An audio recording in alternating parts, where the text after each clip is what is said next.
All right, so our agenda for today is going to look at a couple statistics, some illnesses and injuries that are caused by heat stress, prevention, a couple tools that you can use, and then we'll wrap it up. All right, so heat-related injuries cause thousands of worker illnesses each year.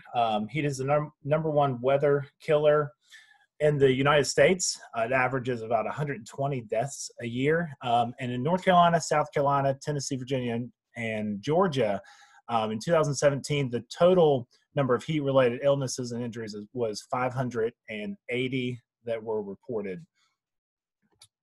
All right, so the generation of body heat. So there is metabolic heat, which is the heat generated through the digestion of food, work, and exercise. And there's also environmental heat, which is heat that the body absorbs from the surrounding environment. So the body's cooling system, as the body's core temperature increases, several activities increase as well. So your sweating, heart rate, and the blood flow to the skin. And when the body's cooling system works as it should, the core temperature drops and can stabilize itself at a safe level. So how does heat stress occur? During warm weather, the body normally cools itself by perspiring. When the air temperature is the same or warmer than the body temperature, cooling the body is more difficult. So when the humidity becomes higher, perspiration will not evaporate as quickly, thus preventing the body from releasing heat as fast as it normally would, causing various levels of heat stress. So some personal risk factors for heat stress injuries: obesity, diabetes, high blood pressure, heart disease, having a sedentary lifestyle, certain medications, diuretics like water pills, psychiatric medications like lithium, blood pressure medications. Sometimes these medications will result in a worker's inability to feel heat conditions, or it doesn't allow them to sweat. And also some medications will cause you to sweat a lot more. Alcohol consumption and illicit drug use like opioids, methamphetamine, and cocaine. So there are the types of heat injuries and illnesses that we're going to be talking about. So as we go down through this list, the ones at the top are more mild, and at the bottom we have the more dangerous. So you have heat rash, heat cramps, heat syncope, heat exhaustion, and heat stroke. So for heat rash, the symptoms are red cluster of pimples or small blisters. It can happen anywhere on the body, but mostly it'll be on your neck, or your back, or your groin area. First aid for this is to try to work in a cooler place if possible. If you do develop the rash, you want to keep the area dry. You can use powders to help keep it dry as well. Heat cramps. The symptoms include muscle pain or spasms, usually in the abdomen, arms, or legs. First aid is you want to stop all activity and sit in a cool place. Drink lots of water or clear juice, or Gatorade, body armor, those type of things that are going to help to try to get you hydrated. You don't want to return to strenuous work for a few hours after the cramps subside, because these are kind of the first signs of heat exhaustion. So you want to make sure that you rest up a little while, try to hydrate yourself, because we don't want to go into heat exhaustion or potentially have a heat stroke. Seek medical attention if any of the following things apply. If the worker does have heart problems, if the worker is on a low sodium diet, and if the cramps do not subside within 1 hour. Affected workers with heat cramps are typically ones that do a lot of sweating during strenuous activity. All right, heat syncope. So these are the symptoms: are fainting, feeling dizzy, being lightheaded. Treatment is you want to lay the worker down in a cool place until the symptoms fade. Slowly drink water, clear juice, or a sports beverage. Heat syncope is a fainting episode or dizziness that usually occurs due to prolonged standing or sudden rising from a sitting or lying position. Factors that can contribute to heat syncope include being dehydrated or not being acclimated to the temperatures that you're working in.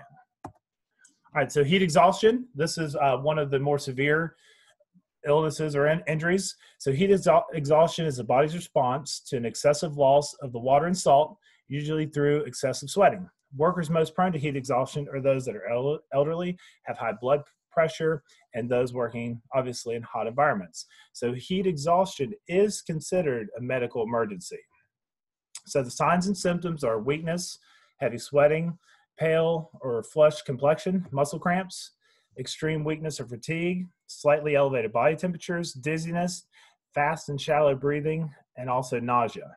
Treatment for heat exhaustion is you want to have the worker lie down in a cool, shaded area, or if you can get them into an air-conditioned area, you want to call 911 and notify the supervisor. You want to have them drink plenty of water. Obviously, you don't want to have them drink an alcoholic beverage. You want to cool them with ice, cold towels, or if it's possible, put them into an ice bath. The next most serious condition is a heat stroke. It occurs when the body becomes unable to control its temperature. The body's temperature rises rapidly, the sweating mechanism fails, and your body cannot cool itself down.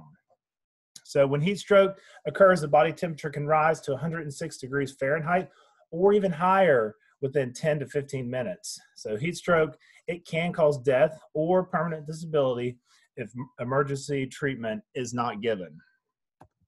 So some of the signs and symptoms of a heat stroke: hot, dry skin, or profuse sweating. A lot of times somebody will be sweating like crazy and all of a sudden it stops and they begin to look like they have a bad sunburn.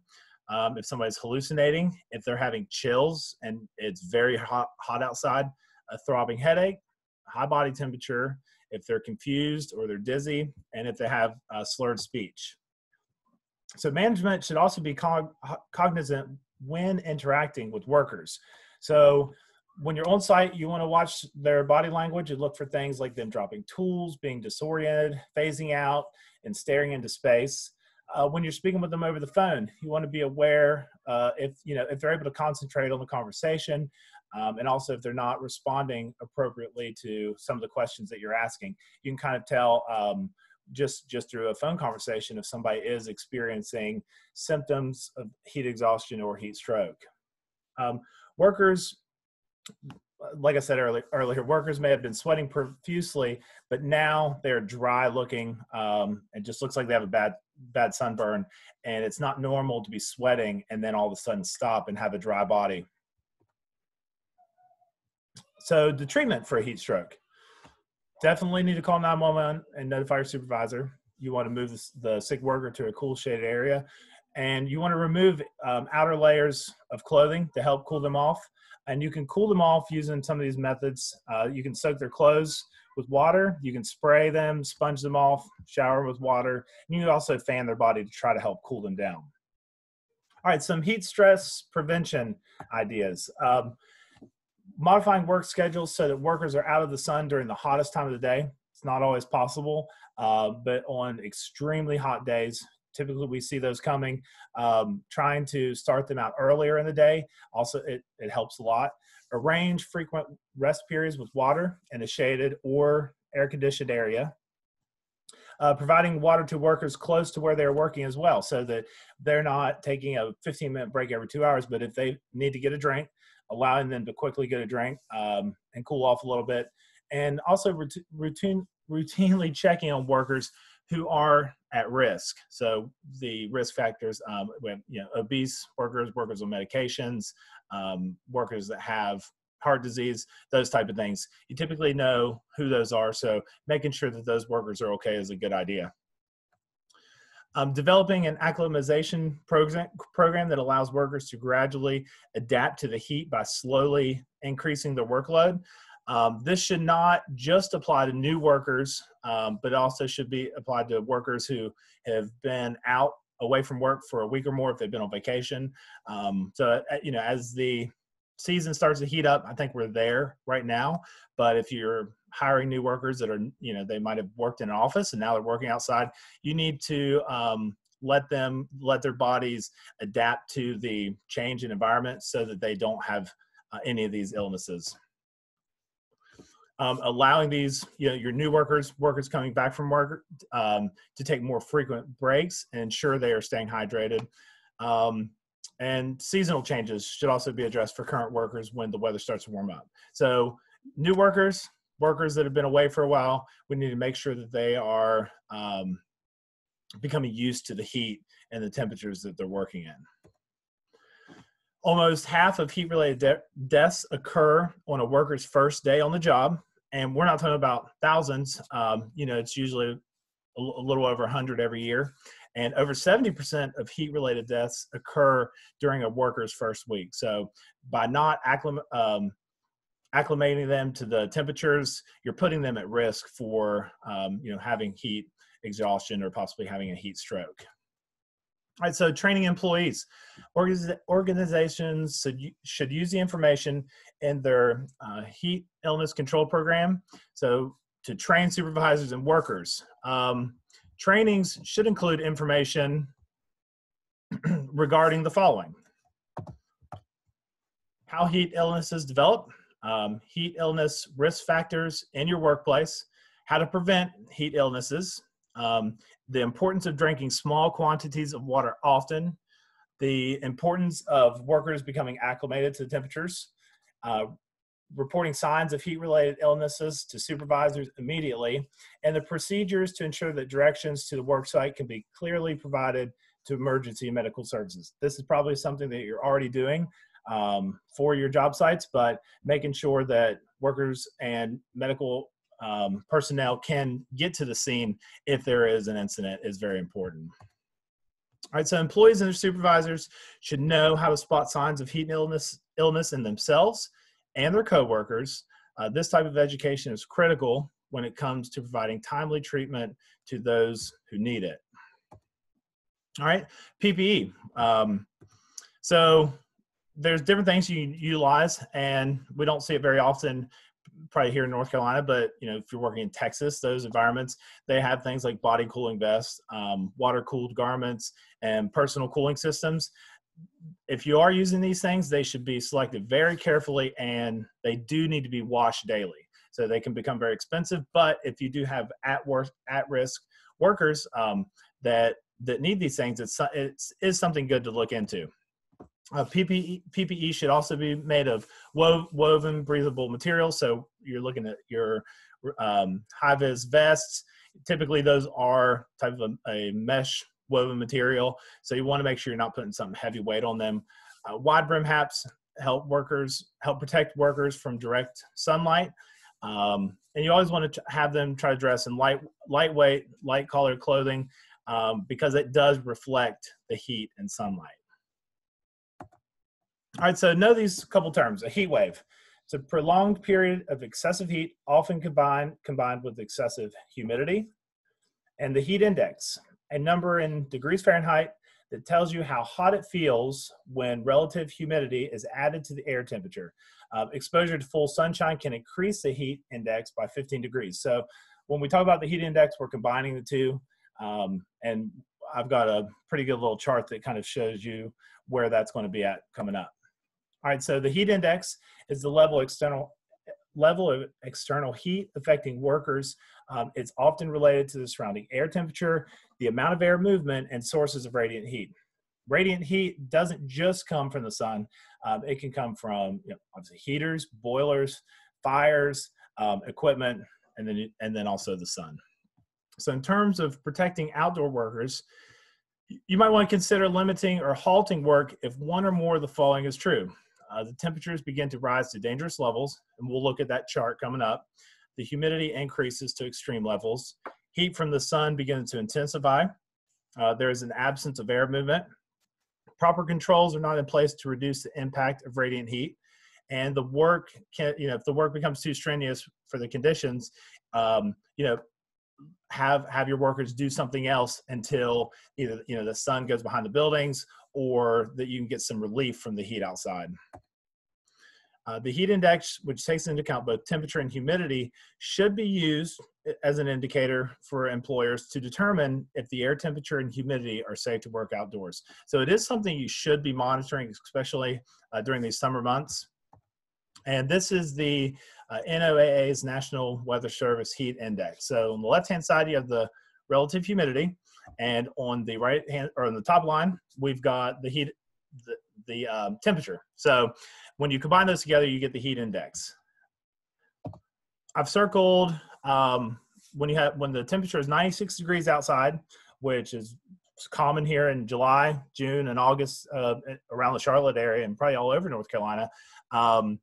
The heat the heat index is going to be 126 degrees. So when you have 96 degree temperature and you have a 70% relative humidity, it's like the real field temperature is 126 degrees, and that is extremely dangerous. As you can see, all of the red on the far right, the red marked part of the chart, that's very dangerous.